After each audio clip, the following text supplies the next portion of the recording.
प्यारे बच्चों, आज हम आपको हातिम ताई की कहानी सुनाते हैं। हातिम ताई एक नेकदिल इंसान था। वो सबकी मदद करता था और सखावत करने में मशहूर था। वो सबकी हर मुश्किल में उनके लिए हमेशा हाजिर रहता। लोग दूर दूर तक उसे जानते और हातिम सबकी मदद करता। हातिम ताई एक दिन अपने घोड़े पर सवार एक शहर की सड़क पर जा रहा था। देखा कि एक बहुत बूढ़ी औरत जमीन पर मुंह नीचे किए बैठी है। हातिम ताई वहाँ रुक गया और घोड़े से उतरा। बुढ़िया के पास बैठा और पूछने लगा, ऐ बूढ़ी औरत, आप यहाँ क्यों बैठी हो? बूढ़ी औरत ने कोई जवाब न दिया और मुसलसल रोने लगी। हातिम ने कई बार पूछा मगर उसने कोई जवाब न दिया। लगता है आप मुझे अपनी परेशानी बताना नहीं चाहती। तो ठीक है, मैं चलता हूँ। वैसे मेरा नाम हातिम ताई है। मैं आपकी मदद के लिए यहाँ रुका था। ये कहकर वो अपने घोड़े की तरफ चल पड़ा। इससे पहले कि वो घोड़े पर सवार होता, बुढ़िया ने जोर से कहा, हातिम ताई, अरे तुम हातिम ताई हो, तुम मेरी वाकई मदद कर सकते हो। हातिम ने गर्दन हिलाते हुए कहा, क्यों नहीं, आप बताएं आपका क्या मसला है। और ये कहकर वो बुढ़िया के साथ बैठ गया। बुढ़िया ने बोलना शुरू किया, मैं जो तुम्हें इतनी बुढ़िया नजर आ रही हूँ, मैं एक जवान लड़की और बहुत अमीर भी, लेकिन एक जादूगर ने मेरा सोने का परिंदा मुझसे छीन लिया और मुझे एक बूढ़ी औरत बना दिया। कई सालों से मैं ऐसी ही जगह जगह भटक रही हूँ। ओहो, ये तो बहुत दुख की बात है। मुझे एक फकीर ने कहा था कि तुम यहाँ सड़क पर बैठ जाओ। इस शहर से जब भी हातिम ताई गुजरेगा, समझ लेना कि वो तुमको इस मुश्किल से निकाल देगा। अच्छा, ये बात है। हातिम, खुदा के लिए मेरी मदद करो और इस जादूगर से मेरा सोने का परिंदा वापस ला दो, ताकि मैं फिर से जवान और अमीर हो जाऊं। हातिम ने सारा माजरा सुना तो बहुत दुखी हुआ और उठ खड़ा हुआ। बुढ़िया से कहा, चाहे कुछ भी हो जाए, मैं तुम्हारा सोने का परिंदा वापस लाऊंगा। वैसे वो जादूगर किस तरफ गया? तुम मेरा यही इंतजार करना।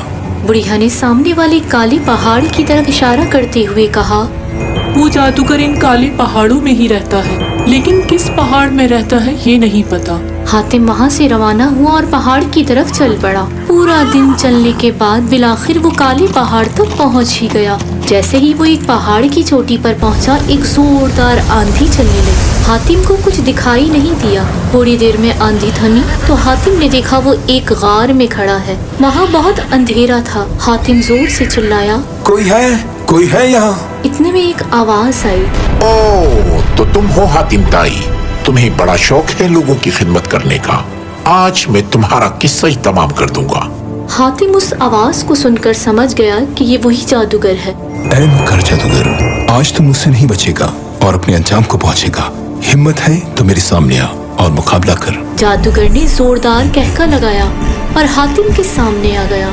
उसकी शक्ल देखकर हातिम ने कहा, तू एक जालिम है और जालिम हमेशा मिट जाता है। ये कहकर हातिम ने तलवार से जोरदार वार किया, मगर जादूगर बचकर एक तरफ गायब हो गया और जोर जोर से हंसने लगा। ऐ नादान हातिम, तुम मुझे नहीं मार और सकते। फिर इन दोनों में शदीद लड़ाई होने लगी। हातिम जानता था कि जब तक वो इसकी गर्दन पर वार नहीं करेगा, ये जादूगर नहीं मरेगा, क्योंकि जादूगर की गर्दन में एक छोटा सा दाना होता है जिसमें उनकी सारी ताकत जमा होती है। काफी देर लड़ाई के बाद बिल आखिर हातिम ताई इसकी गर्दन पर वार करने में कामयाब हो गया और जादूगर की गर्दन दूर जा गिरी। वो चिल्लाता हुआ वहीं ढेर हो गया।